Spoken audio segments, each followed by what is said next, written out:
Welcome to Capital G Podcast, your weekly news roundup podcast for July 8th, as we record. This week, we got the biggest news with your hosts, Jae and Jared. And in this week, the topics are Xbox had a huge round of layoffs. Battlefield has a follow-up from last week. And Stop Killing Games has reached 1 million signatures. That's huge. That's some hopeful stuff after the big stuff. We got some downs, then we got big ups. Big ups! Should we get started with this Xbox stuff then? Yeah, hit the Xbox stuff. We got great news coming from Microsoft, per usual. Microsoft has laid off over 15,000 jobs. Just this year alone. This year alone, 15,000 jobs. And just recently, just of last week, 9,000 jobs related to Xbox. Absolutely insane. Crazy numbers. That's their biggest layoff yet. The biggest chunk they've done yet. The rumors were trickling in, and then we got some confirmed stuff that got canceled as the rumors started flowing. Everwild, which was like Rare's new IP that they were working on, that was announced in 2019. It kind of had No Man's Sky kind of vibes. Like it was kind of ethereal and colorful and sort of abstract. Yeah, I didn't really see too much about it, but yeah, it was giving... Yeah, they had like a couple teasers, but there wasn't a lot of information. Maybe like Outer Wilds kind of vibes, but yeah, it looked cool. Yeah. And then also Greg Males, director of Banjo-Kazooie, left. He's the director of Banjo-Kazooie. He left Rare, and he was a part of the team for over 35 years. So that's our first canceled game. That one I think was in development for a very long time, and it looked cool, but there wasn't a lot really known. I'm sure more will leak as time goes on, but it was all like rumored that this game was happening, so there was nothing concrete that was happening. Oh, was there? Mm-hmm. Oh. They showed a little trailer. It was kind of abstract and weird. There was like a deer and stuff in it. Oh, interesting. Okay. It looked kind of cool. Yeah. And then also related to Rare, a rumored Banjo-Kazooie title was canceled. This is from Nate the Hate. And this is what I was thinking was the rumored title. Yeah. This one. Kazooie game. I didn't even know this was happening, but I feel like this is always rumored that they're making a new Banjo-Kazooie. I just think it's never going to happen. Well, yeah. Clearly it's never going to happen now because people have been fired from Rare and they're closing stuff down. And I think we should clarify with Banjo-Kazooie, the rumored Banjo-Kazooie game, is that Nate the Hate, he was the original one to leak it. So it was nothing was concrete about the Banjo-Kazooie title. And nothing's concrete about its cancellation either. He just says he hasn't heard anything from, I guess, the team that was working on it for a long time. So he assumes that the project has been canceled. Yeah, that would make sense. Yeah. You want to cover the next big one that got canceled? Yeah, we can hit Perfect Dark. Perfect Dark is canceled. The studio behind it, The Initiative, has also been closed down, which was supposed to be... It was an Xbox Game Studios first-party company... made up of all like huge AAA devs from various gaming studios. They showed off the game first in 2020, and they showed off a gameplay reveal in like the summer of 2024. But yeah, completely gone, canceled, absolutely scrubbed, which is such a bummer. Yeah, that's a sad one. I was excited for that one. I was really excited for that one, but yeah, that one no longer in development. And I think they'd been developing it for, I want to say like 7 or 8 years is what they said. But it was a long time that they had this one in development. And this next one, Xbox is no longer partnered with Crystal Dynamics. And they're the studio responsible for games like Tomb Raider and Gex. Yeah, and they were also helping... Oh yeah, shout out Gex. The cool little lizard guy. Yeah, they were also helping with the initiative on Perfect Dark. And I don't know if like this partnership ended before all these layoffs happened, or if it happened just recently because the game got canceled and like the initiative got shut down. But yeah, we probably won't see anything from Perfect Dark for a long time. Next cancellation was from the studio who makes Elder Scrolls Online, ZeniMax. They had another MMO they were cooking up. It was in development since 2019. It was an unannounced project. And an unknown number of employees were laid off who were working on this. And the Matt Fryer, the president of ZeniMax, is leaving the company. And he announced on X on the Elder Scrolls Online account, he announced that. And he has been heading the company since 2007. So that's quite a loss there. Yeah, and he was the one, I guess. Well, he was there when the Elder Scrolls Online first like came up, of course. But I guess a lot of people also appoint him for being the one to kind of like turn it around because it had quite the rocky launch. So this is definitely a Yeah, really sad I one to remember see. mixed things at the beginning, but that game's been going on for so long that it makes sense they're working on something new. It's sad that has been canceled, and we may never know anything about it because it was never announced. Right. This is a rough one for all you mobile gamers out there. But Candy Shout out all the Crush, moms. Candy Crush, their developers King has laid off 200 employees, so that's another hit to the gaming world just from all these Xbox A side you don't layoffs. really think about, but that's 200 people who have to go find new jobs now, which is Yeah. sad. And another one, Turn 10 Studios is shut down. Basically shut down. So that was the team behind Forza Motorsport, which means that there probably will be no more Forza Motorsport anymore. But Yeah. I shouldn't say all of the studio, because some of the studio that, like some of the Turn 10 that has remained has just been moved to Playground Games, and Playground Games are the ones that are responsible for Forza Horizon, because they want all the attention on the Forza Horizon series. Yeah, I assume those games perform way better than the motorsport ones. Yeah, I could see them in the future maybe being like, we should maybe refocus to do like a little side thing. Maybe have like a motorsport mode in Horizon or something, but that's sucks that it was 120 people being let go. yeah. According to Chris Harding, who worked at Turn 10, he said 120 people were fired, which I believe was including himself. That's sad. Yeah. And Another Romeo Games. Romero Games, as in Romero. John Romero. Oh, as one in of the John creators Romero. of Doom. Their A new fumble shooter. in my reading. Their new shooter was Xbox was funding it, and Xbox pulled their funding. They said the shooter is still in development, so they're still gonna make it, but They're just not getting Xbox money. they got no more Xbox money. Nope. Well, that's not too bad considering the rest of these people lost their jobs. At least they'll get some other funding and continue. Yeah. And what's this next one? It's a trailer for a game called Contraband. They pulled their trailer from YouTube out of nowhere. There was like nothing said about this game being canceled either. But the trailer is just randomly pulled from YouTube. It was a co-op game made by Avalanche Games, who's a studio behind Just Cause. I can't even lie. I didn't even know they had a new game or new IP in the mix or like in development. I didn't hear about this. But it's just weird that they pulled it without saying anything after saying like all these other projects are for sure getting canceled. But this one just randomly pulled from YouTube. So really weird.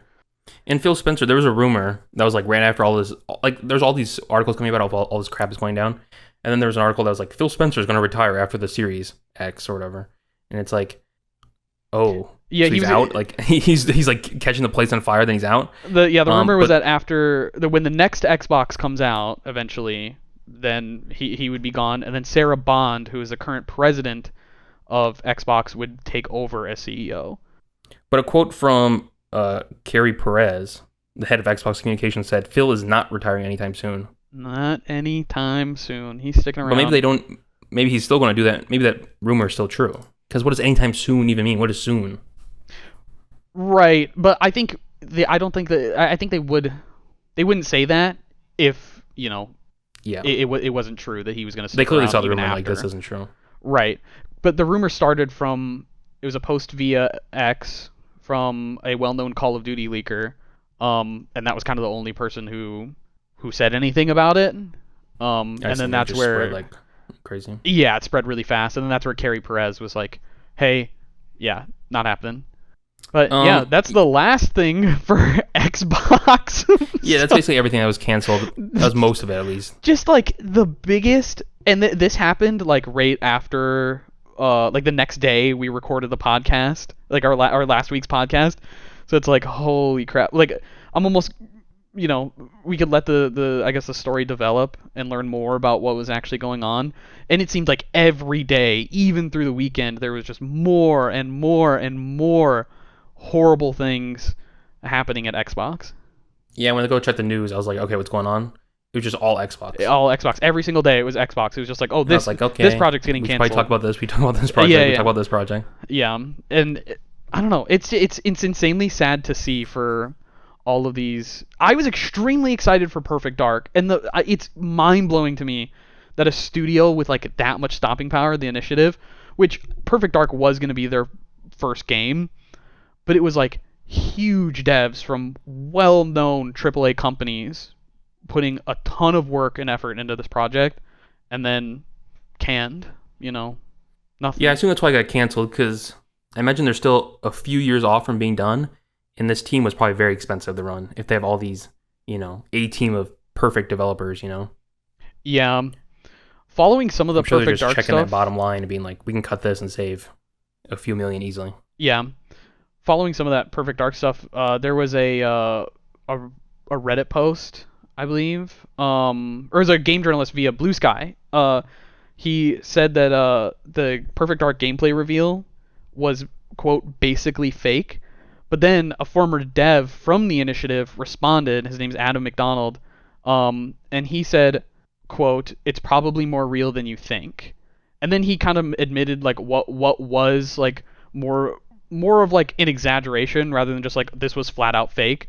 But he confirmed all the parkour in the trailer and all the combat were real, but like some of the hacking was a little bit fake, like a little bit exaggerated to make it look more, I guess, more interesting. But all of it like was scripted, he said, but it was scripted in a way that showed off how the game would actually be played. So I don't know, take that with a grain of salt, but I believe him when he said the combat and like parkour were real, because we see that kind of stuff in like Dying Light and stuff. Yeah, I'm sure it was just like a real tight vertical slice, so they had like 80% done, and they probably had to cover up some of it that wasn't quite there. Yeah, he said they had to work really hard. Like after they found out they were doing that showcase, they had to work really hard to make just like that section of a game look as polished as possible and ready to show off. And it sucks that they put in, again, I mean, I know I'm kind of repeating myself, but it sucks that they put in that much effort into even something like that, like getting people so hyped that this game is going to come out, and then again, nothing. Yeah. 9,000 people. That's a lot of people who got to find new jobs. I wonder if is that the biggest. I think that might be the biggest chunk that Xbox has fired at once. It seemed, I can't remember in any recent time the largest video game layoff at one point. Right. Yeah, it's very tragic because it's a very competitive market. The job market we work in is already pretty competitive, and I couldn't imagine being in the video games job market trying to find some new work. Yeah, That I think it sounds just puts chaotic. it puts a lot more uncertainty onto developers. But yeah, Phil Spencer, he said, here's a quote from, well, this quote's from Microsoft. They told this to Eurogamer. Necessary to position the company and teams for success in a dynamic marketplace.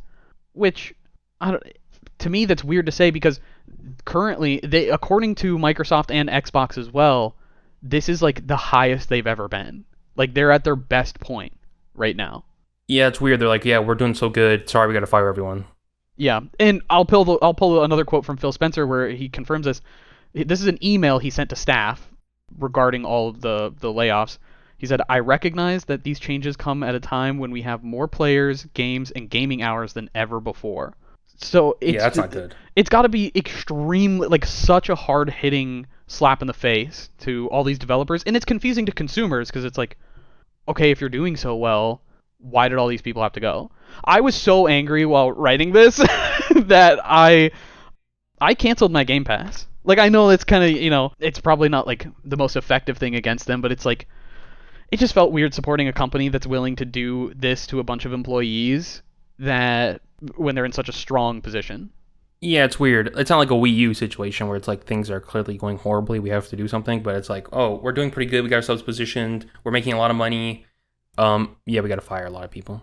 Yeah, which I looked it up and I was trying to find other major layoffs, and it looks like the Embracer Group layoff in 2023 to 2024, they laid off just under 8,000 people. Oh, so this one is the biggest like gaming industry layoff we've seen. I think this is just like me doing a quick search on Wikipedia, but Sure, I think sure. this is probably the biggest one. I mean, if not one, at least one of, yeah. Top 3 at least. For sure. Yeah, it's crazy. It is crazy. Yeah, I don't know. As like I've been like an Xbox fan my entire life. I've been playing it ever since I was like extremely young. But like being an adult now, seeing this, it's just like, it's disheartening. That's why I support the good guys at Nintendo who never do anything wrong.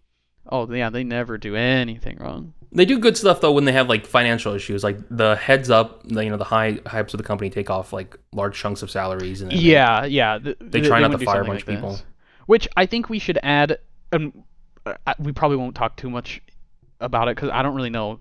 I'm not really in the AI sphere that much, but a lot of these firings were apparently due to wanting like AI to just take over some jobs. That was the rumor for the Microsoft stuff. I don't Right, know for how the much that Microsoft really has to side. do with Xbox because I don't think even if Microsoft really wanted it to be AI, I don't think there's too like you can do programming and stuff, but there's not so much you can do for gaming yet. Yeah. Especially not 9,000 jobs worth. I don't think. Right, which is 9,000 jobs affecting just the gaming industry alone is absolutely insane. I assume they just saw some bottom line. They saw some red number and they're like, let's fix this. Let's make this red number black. Yeah. Well, do we want to move on to Battlefield? Yeah, that's just depressing. I hope everyone can bounce back on their feet and make the next hit indie game or something, you know? There you go. Everyone We've makes seen their it own Five before. Nights at Freddy's. We've and seen they it all become before. millionaires. We can see it again. That'd be awesome. Hopefully. Yeah, moving on to Battlefield. This is like kind We of talked about this a little bit last week. Right. Yeah. It's a follow-up because there was this amazing write-up by Samuel Axon on Ars Technica. He got interviews with some EA insiders to go into some really interesting points about how things are being run, trying to develop this new Battlefield, if you want to get into that. First off, a lot of employees were taking I'll say a lot of employees were taking exhaustion leave because of this project. Some employees took like a few weeks. Some took up to 9 months off because due to burnout. But on the contrary, a lot of these employees also shared like really positive feelings about the game. They still feel proud about what they're making.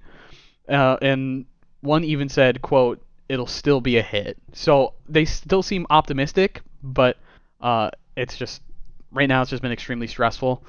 Some devs even noted that they needed to improve off of the launch of Battlefield 2042, and they started development of this new Battlefield game like almost immediately after Battlefield 2042 came out, and it just wasn't received very well. They're like, all right, we got to get on to the next one. So they hired on 3 like kind of big industry heads in the first person shooter category. They hired on Brian Bede, who's a former general manager of Call of Duty and Destiny. Hired on Marcus Leto, who was to focus on the campaign, and he was also the co-creator of Halo, also founder of Ridgeline Studios, which we'll get into that later. And then they also hired Vince Zampella, who was one of the founders of Call of Duty, and he's a current CEO of Respawn Entertainment, who's a studio behind Titanfall and Apex Legends. But here's the big news that came out of this one. Yeah, this is that was all just preface. This is where we get into like the spicy stuff. Yeah, EA has a set goal of reaching 100 million players over time for Battlefield for this new title coming out. Within the first release months. Is it within the first release months? I thought that was just like in general, like over time they wanted to hit that. I think they said within a launch period, like within near at the beginning of launch. Holy crap. Well, I mean, the sentiment is shared around the company. This is a quote from one of the devs. All of the devs have been left anonymous, but this dev said, obviously, Battlefield has never achieved those numbers before.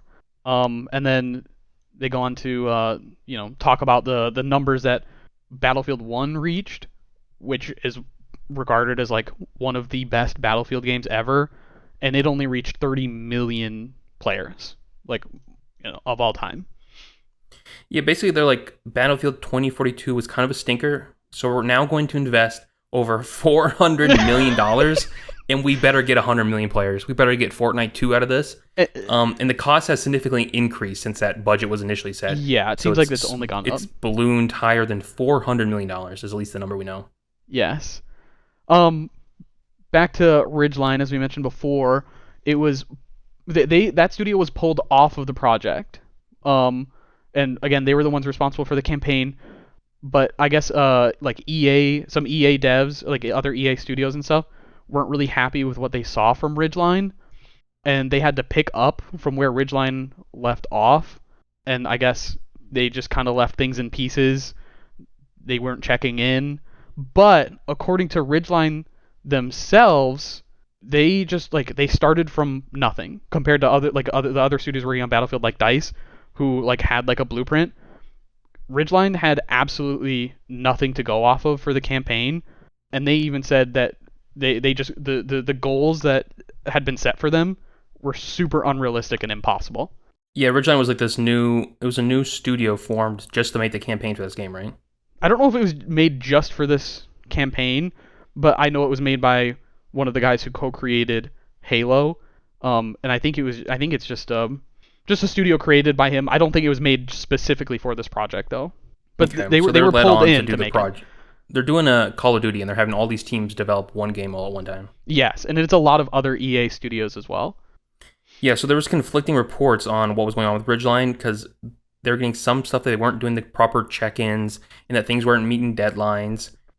But like you said, they started from nothing. That was their reasoning. Was like we had to start from nothing. We had to really get the machine all going and running from nothing. And they were pulled from the project because of their lack of progress. So then all the other teams working on this, DICE, Criterion, and Motive, had to basically pick up where they left off on the campaign. And here's a quote. So they had to redo essentially everything from scratch within the same constraints. So they had to get everything done before release, and they had to basically start from the beginning because nothing was salvageable from what Ridgeline had worked on. Yes, and when they went like when all the DICE, Criterion, and Motive went to go work on the campaign, they said so the multiplayer was an alpha at that time. Single player was 2 years behind multiplayer. So single player wasn't even in an alpha stage yet. When they wanted both of these to be developed at the same time around the same stage, so they could, release it at the same time, obviously. But now they have like 2 years of development time that they are behind just on one side of the project. And the game has been heavily delayed internally. A lot of the core structures and features that were planned are further behind than others, so like things are not evenly balanced within the development of the game. And devs expect some features and content to be cut before launch. Right. And they may, release them later in future seasons, depending on the type of content it is. Right. And this did happen with Battlefield 2042 as well, where they cut some content due to them just not being able to have those features out for reach the deadline. Right. Yeah. That's everything coming from the Battlefield side of things. But it just seems like an internal struggle through the entire studio. People are stressed it was an interesting read, and it seems like people are really stressed out, but it also doesn't seem too like the hope has truly not been lost. People believe that they can still make a good product. Yeah. And I don't know. It's interesting because like if I was EA and 2042 did so bad, I don't know if I would have done the same strategy, being like, okay, we need to quadruple down. We need to give these people $400 million. Yeah, I think it just puts on like I know they want it to be successful, but I think it puts on so much unnecessary stress on the developers.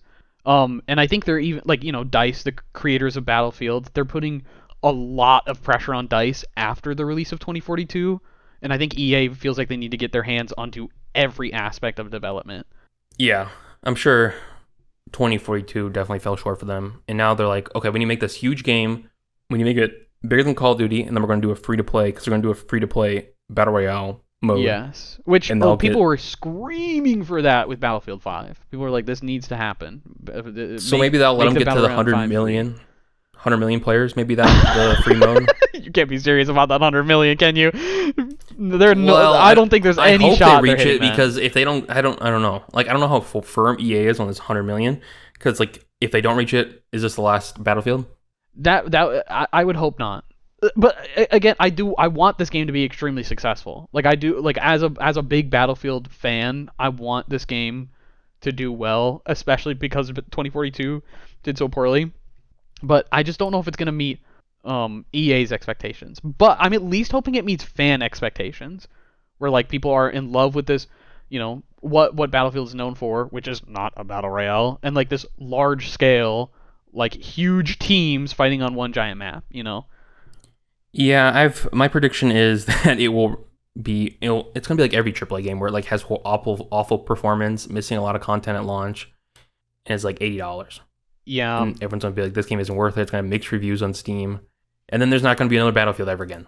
Don't say that. Do not say that. Well, I'm just saying. I'm thinking. I'm The way holding I'm out seeing hope. it I'm is holding out hope like for this this title. free-to-play mode has to work, and if it doesn't work, there's not gonna be another Battlefield.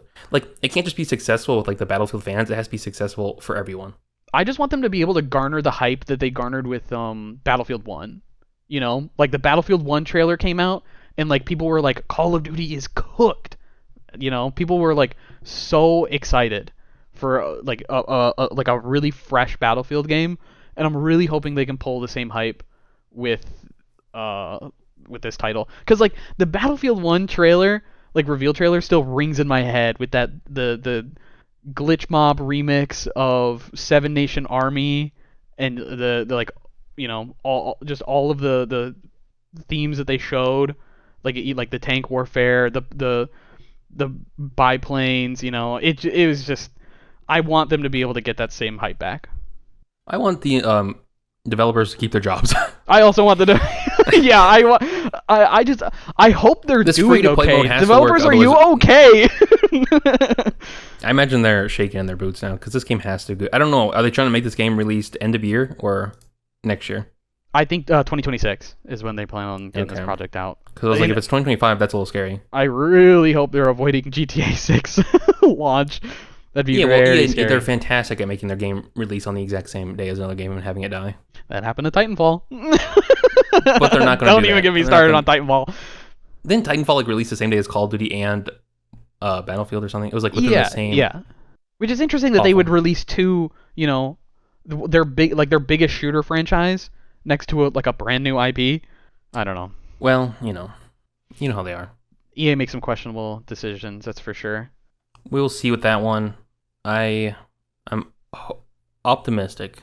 I just wonder how long these like AAA shooter, or just I guess the shooter space in general is going to be like battle royale is still the main thing. You know? I don't know, with like this, like I don't know, with like this sort of $400 million budget and like all the Xbox stuff we talked about, I feel like as games become more and more expensive to develop, a lot of studios are going to want to move towards making smaller releases, you know, that have less stakes behind them, but are more pop-out successes. Like imagine if the Battlefield team didn't have to make a game that was 100% perfect, like this huge, masterful thing. Like, you know, games that have been trending recently are like Peak, which are like these small indie games, or like Repo, and they don't need to be perfect. They don't need to be these $400 million projects, but they still are very successful. Right. Maybe the future of these studios is going to be smaller teams that make smaller projects, but just like more often. I think another aspect of those games, those two games you mentioned, are the fact that they are co-op, and people like being able to play them with their friends. But aside from that, I think the biggest thing that will make this game successful is if they just like go back to what made Battlefield 3 and Battlefield 4 so good. But and honestly, I think they can do it. I'm very optimistic that they can do it. It's just a hard market. Like, there's only so many live service games that can exist at one time. Because, like, let's say you play Marvel Rivals. The game that, like, to have a new live service game come into your life, it has to be so good. Like, push out your time that you've already dedicated to this other live service game.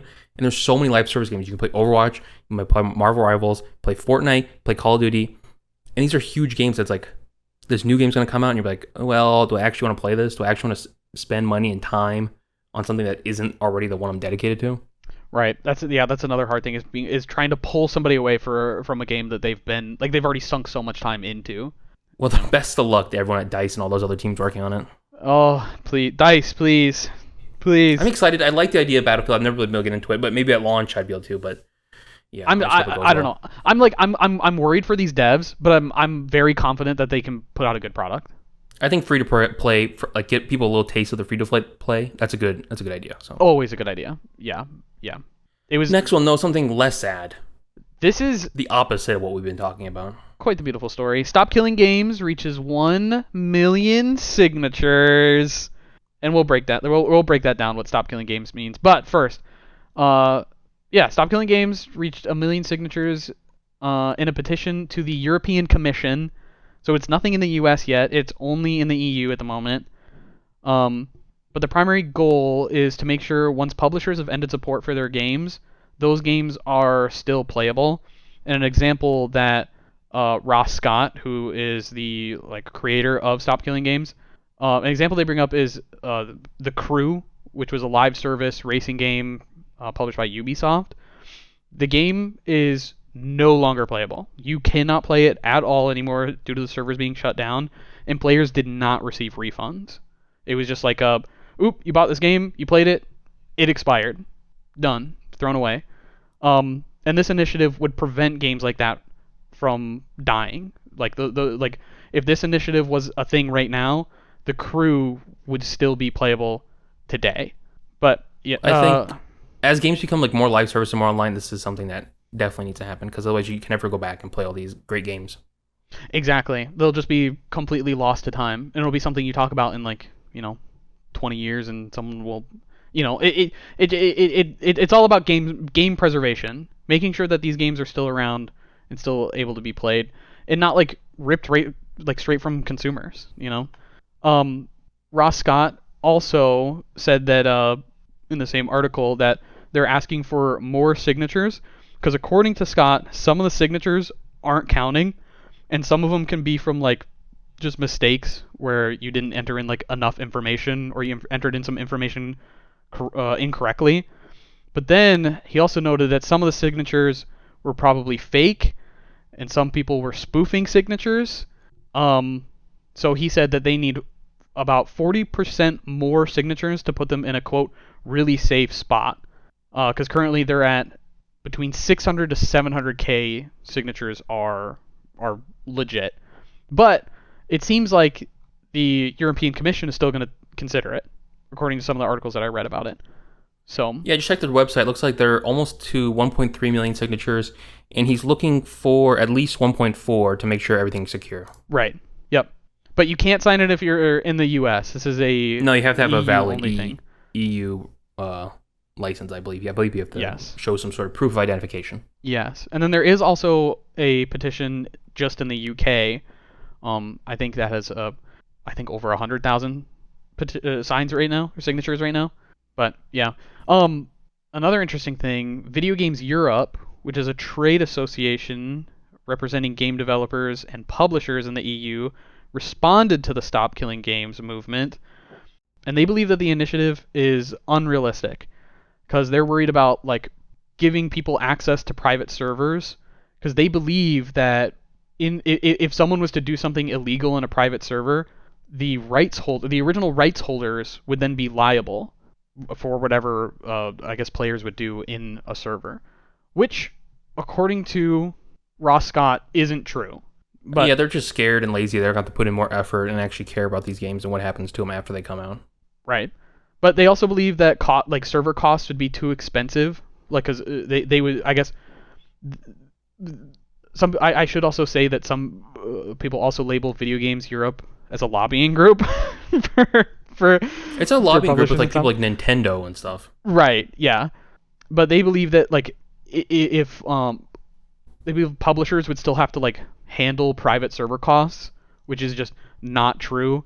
Scott even goes ahead to say on his website that people would be able to run servers locally on their machine and actually run servers pretty well because it's something that already can be done. Yeah, you should do it. People like some people do this just like not because the developers want them to, but like an example is like Club Penguin that shut down. People just like reverse engineered the game and took all the assets from it and ripped the game and then hosted their own servers, which is like what Scott wants, but for every game, and so it's not such a pain in the ass to set up. So it's actually built in, so you can just like do a couple things, and the keys get handed over to the community, so the game can live forever. Right. And we've already seen stuff like this happen with a game like Knockout City, which the public servers shut down. However, it's still playable through PC through community-led private servers. So all this movement is trying to do is make it so that is still viable. Like that is still something that can be done. But yeah, I highly recommend checking out the website as well because he has a ton of great. Like the FAQs page is amazing for answering a lot of questions that people have. Yes, I feel like this is something that's just I don't know. It's one of these things that I feel like should be an inevitability. Like as games evolve, it's kind of just like we need this level of protection so that this art doesn't get lost. Right. But stuff like this, I don't know, it's hard to pass. Yeah, it can be hard to pass, but I don't know. This still gives everyone hope. There's recent drama that actually pushed this movement forward with a lot of like forward momentum, which is really awesome to see. But the drama was all kind of weird. There's like a big streamer who like Pirate Software, known dork, was being weird about it. yes, And everyone's hating on him. So the hate became so big that it made the petition get way more signatures, which is what you love to see. well, it's kind of awesome because he was shitting on the initiative so hard, saying it was awful for developers, and then Ross responded to it and was like, "None of this is true. You're completely misconstruing the movement. You got to be careful. This might ruin the momentum." And then it did for a little while, but then after a bunch of other streamers spoke out against him, it just like it blew up. It's now more mainstream than it ever has been before, which is awesome to see. Yeah, it's definitely something that's complicated. Like, they can't just make it so... There's a lot of work that's going to be done. Because with games, there's a lot of licensing and, patented software and stuff that's going to be hard to let the members of the community host. But they got to try. They got to at least try and to let your fans host the game. he did say when it comes to like stuff with licensed like like a game like Multiverses, for example, with a game having like licensed characters like that, it something like that would struggle to be possible because of all the different licensing. But something like Knockout City, which has been a success story with having private servers, could absolutely happen. Yeah, I think there's ways around all the issues. There's a ton of issues, but they can figure it out. They can absolutely figure it out. I would love to. I would love to see this come to the States at some point. Once, I think it's just one of those things that the European Union's gonna have to pass, and then all the developers are just gonna have to do it across the whole world because it's just easier. Right. Like when the European Commission was like, okay, all electronic devices have to have USB Type-C. Then the iPhone got USB Type-C in the whole world. They didn't just make a USB Type-C iPhone for the EU. Specifically like, for yeah. The scales of doing these things, of making projects and games and physical products this big across the whole world, it's just easier to follow the laws. Yeah. Everywhere. Right. So hopefully that all goes through, because it is sad when you're like reminiscing about a game and you're like, oh, I'll never be able to play it again. Or like I'd love my kid to be able to play this game that I loved growing up. Right, and then it'd be easily accessible. Yeah, like the Build-A-Bear Workshop MMO that got shut down, the Flash game, and there's not enough. I guess people. There's not enough people who are fans of it, like Club Penguin. So they're working on it, bringing it back, but I don't know if they have like all the files and stuff, and they got to reverse engineer it all. So it'd be good to have all that covered by law. Right. Rooting for Ross. Best of luck. Sure. Best of luck to them. And I believe hopefully the EU, they're pretty cracked at doing stuff like this. They're pretty pro-consumer. Right. So I think it's the right market. Yeah. Good luck. All right, let's move on to the speedrun section.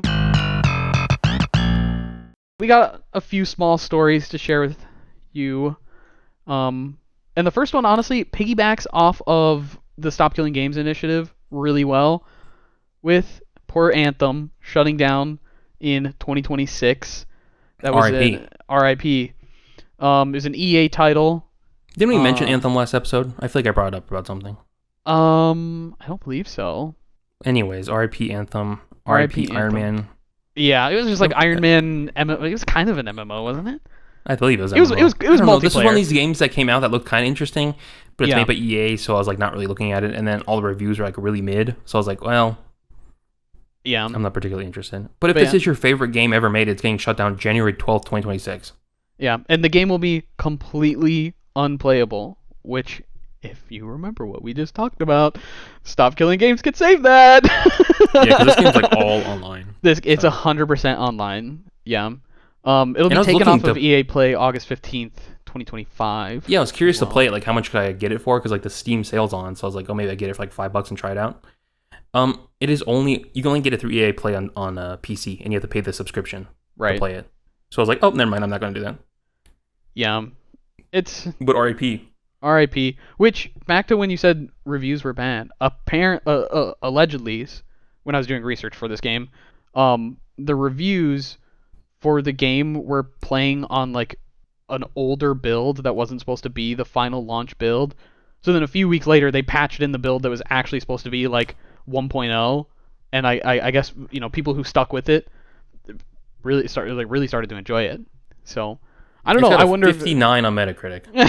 Yeah, that's critic, right? That's critic score. That's critic, and user score is a 4. Oh, sheesh. 4 out of 10. So the most recent review is a 1. Oh no. It was cool in concept, I'm just gonna read though. them. I'm gonna read the most recent user review. Okay. Even in 2025, your enjoyment depends on what you expect. If you're expecting a full game, it lacks so much content and forces you into cringy cutscenes. But if you're expecting a free demo where you can fly a little, it's like a slightly more watered down version of Fly Off. All right. Well, if you like Fly Off, Or Fly FF. I've never even heard this game. Fly FF. I don't know what it is either. I've What if you're into that? If you're into that, this guy gave it a 1. I've never seen just a low score. Yeah. Want to hit the next well, one? RP. Hopefully, if you love that game, Stop Killing Games will make it so it doesn't die. Yeah. And Helldivers 2, a game that is alive for the moment, is coming to Oh, Xbox they're Series doing consoles. just fine. They're doing just fine. But yes, it's coming to Xbox. Which is so it's a PlayStation go game. Go for it. It's the first PlayStation game coming to Xbox. Is that right? It is. Yeah. It's the very first wow. PlayStation published game that is coming to Xbox. Yeah, I guess that makes sense. I'm just so PC brain that I'm like, oh yeah, none of the other like Spider-Man or the God of War games. Yeah, already on PC. But not on Xbox. Interesting. So this is the first one coming to Xbox. It's published by PlayStation Studios. It's only available digitally, and you can pre-order now. Yeah. And it's releasing the same day Gears of War is Reloaded. Which is interesting because Gears of War Reloaded, that's an Xbox game, but that game is also coming to PlayStation. Wow.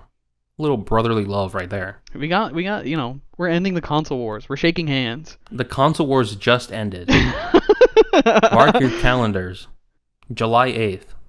I think Helldivers 2 is probably one of the most fitting games, or probably the most fitting game to come to Xbox, or the first PlayStation game to come to Xbox, because there were a lot of even PlayStation players rooting for this game to come to Xbox because they were like, it'd be so cool to play this just with more people, get more people in on the war. Yeah. I don't know if you know too much about Helldivers 2, but like there's like a galactic war going on at all times, like in real time, and you liberate planets by like having like doing missions on those planets, and a certain number of Helldivers on a planet will kind of like push back the like alien force that is on a planet.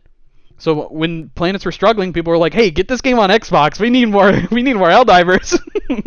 Yeah, I think for these big multiplayer games, it makes a lot of sense, especially in the current climate with how big these games are and how expensive it is to develop and maintain these live service games.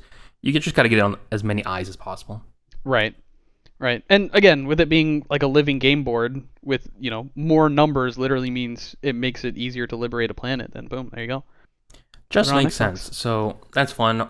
Have fun, all those Xbox players. Have fun paying your Xbox Live to your evil corporation so you can play Helldivers 2. Mm-hmm. Well, and you caught this story. Yes, I saw this. This was pretty cool. I'm not a big Destiny person. I've barely played any of Destiny. But there's a mobile spin-off coming up late August. It looked from the trailer, it's kind of cool. It's called Destiny Rising. Really good. It releases August 28th. It's made by NetEase, of all people. These are people behind, obviously, Marvel Rivals and also Diablo Immortal. And this comes off the back of Bungie investing $100 million in the NetEase in 2018. And it's set in an alternate timeline, which I saw some comments mad about, because it's like, what's the whole point? Like, who cares? Why is it set in the Destiny universe if it's just an alternate timeline? Which I also thought was interesting, because they said you could play as, your own, like, character, or you could play as major characters from the Destiny games. Yeah, I'm sure that's why it's the timeline, because they're like, well, we want to make it so you can play as anyone. Yeah. And, probably pay money to get these characters. Mm-hmm.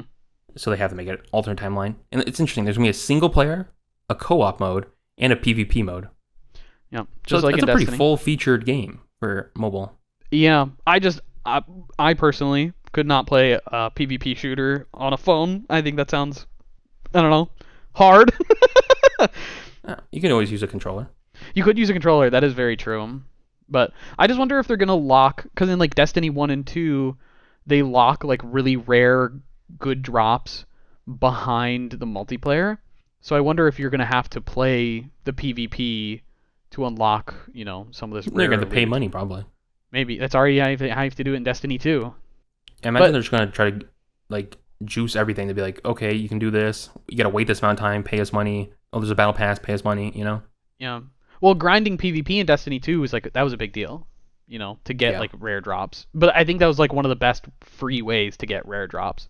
These graphics look really good for like if you didn't tell me this was a mobile game, this kind of just looks like a more budget console game. Yeah, But it looks really good. When it was first shown off, I was just like, "Oh, is this Destiny?" And then I read it was a mobile game, and I'm like, "Oh, whoa, this actually looks really good." I just wonder the how solo well mode it'll run looks- on people's phones. Yeah, the solo mode seems cool because it looks like it's gonna be a roguelike kind of thing. Love that, honestly. I think that fits the mobile platform so well.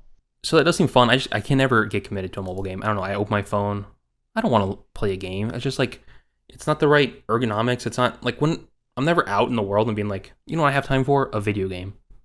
Let me whip out my backbone that I have on me. Yeah, let me whip out my backbone. I think backbones are cool, but they cost so much money. It's like I just want to scroll Twitter for like 2 minutes. It's like I don't have time to play a round of roguelite Destiny Rising. If only we had public transportation. Yeah, like if nice you're public taking transportation. public transportation, then I can definitely see it. Because you're just sitting there for so long on your subway going somewhere. Believe it or not, but yeah, that's I'll how just- Monster Hunter got started. Yeah, in Japan they go crazy with it. Everyone just like plays their 3DS on the subway. Yeah, they wanted quick hunts that you could do on your way to work. Yeah, I'm just gonna play this game while I'm driving my car to work. As God I got intended. one hand driving. Actually, I'm just driving with my knees, and I got my iPad up on the dash. Hey, get out of the way, Grandma! I got loot to get. Honking through the school zone. I'm trying to get my drops. Give me my loot. Officer, sorry, I was about to nuke. I was about to get a nuke, officer. We're not playing Call of Duty here. What are you doing? Well, maybe that game's good. Maybe that game will be pay to win trash. Yeah, I'll probably try it. I'll try it because why not? It's a mobile game. Yeah, I hope it comes to the Switch too. I love it when the mobile game comes to Switch too. Always a fun one. Because just when it comes to you Switch. Because you use the controller, like Star Wars Hunters. Yeah. All right, let's move on. This one is Capcom employees have started to receive death threats over Monster Hunter Wilds performance. Too far, guys. The performance issues, which, yeah, it's as someone who's the game runs like trash, but you shouldn't threaten someone's life. Right. As someone who's part of the Monster Hunter community, I kind of feel embarrassed because it's like, whoa, like there is absolutely no reason for this. But yeah, they started to receive harassments and death threats after the release of Title Update 2. And the threats are mainly being thrown at them through social media and even customer support channels. I don't know if that's people being like, hey, I have an issue with this. Imagine you work customer support, you got like one of those little headsets on, you clock in for a day, you pull up like all your list of emails you got, and it's just like, kill yourself, this game sucks, I can't run it on my RTX 7080. Yeah, I don't know. It's so insanely, it's weird, it's just weird. Weird, embarrassing, gross, awful behavior. It's sad. But that's gamer behavior right there, Yeah, that's gamers capital for G you. gamer behavior right there. No, I'm not. We're not accepting those guys. No, we those are guys not. can go listen to a different podcast. Definitely. But Capcom has provided a statement regarding the concerns. You can find it on the Capcom Japan website. But they just kind of addressed that they've been receiving it and they're not going to tolerate it. And if they find out who is sending death threats to them, they're going to pursue some legal action. And another thing that this wasn't confirmed, but recently they were going to attend a conference in Japan, the CEDEC conference, which is like a computer entertainment conference. And they were going to talk about Monster Hunter Wilds optimization, but that they canceled their talk, and most people are assuming it's because they are afraid of these threats that they are getting. Yeah, their talk was going to be titled "Making Monster Hunter Wilds Run Smoothly!" ! Everything you need to know about optimization. Which First sentence makes me think, like, oh, okay, they're gonna talk about their plans on how they're gonna smooth out the game and like what their hardships have been.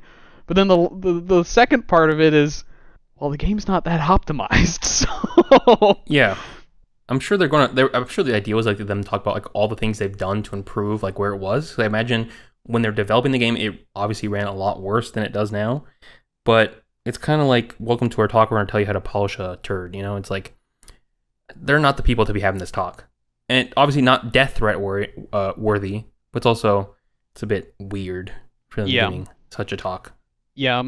It's just, it's sad to see. I mean, I'm playing the game on console. I'm playing it on an Xbox Series X. And there have definitely been some like weird issues regarding performance. Like there are some times where I'm getting like 10 FPS, but for like 5 seconds, and then it adjusts itself. But most of the time, I'm running at like a pretty solid frame rate, and I don't know. I've been enjoying the game a lot, but I feel for the PC players that can't have the same experience that I'm having with the game. Yeah, you know the game's banned when on the Steam page they have like a thing so you can run the game quickly on your computer to a benchmark before you actually buy the game. Yeah. Which, I mean, benchmark tools aren't like uncommon, but it is kind of I don't know, seeing like watching some of the benchmarks for some of the GPUs is just, it's a little sad. It's disheartening. Yeah, not death threat worthy though. No, definitely not death threat. Let's see. I think that's all of our topics. We've done it. That's all the news. We've covered all the news. There wasn't a single thing we didn't talk about that was newsworthy. Let's just talk about what we've been doing this week. What have you been up to? What have you been playing? We can round it off on some fun stuff. I kind of balled out on the Steam sale a little bit. Got back into Payday 2, which... What does that mean? How much money did you spend? Probably under 100, but around. Under 100. But definitely under 100. Whoa. But a lot of the games I think were games that we plan on playing with our friends, or just like games that have been on my wish list that I've been meaning to get. Like but what? I didn't buy any games. I bought like Hotline Miami 2. I bought You can't play that with your friends. That's true. I bought Ready or Not because Ian really wanted to play it, so I bought Ready or Not. I also bought Peak because I had another friend group that was excited to play that. Peak wasn't even on sale though, but it's so cheap. It's just like, why not? So I tried some Peak. That's a very fun little co-op game. I really enjoyed that.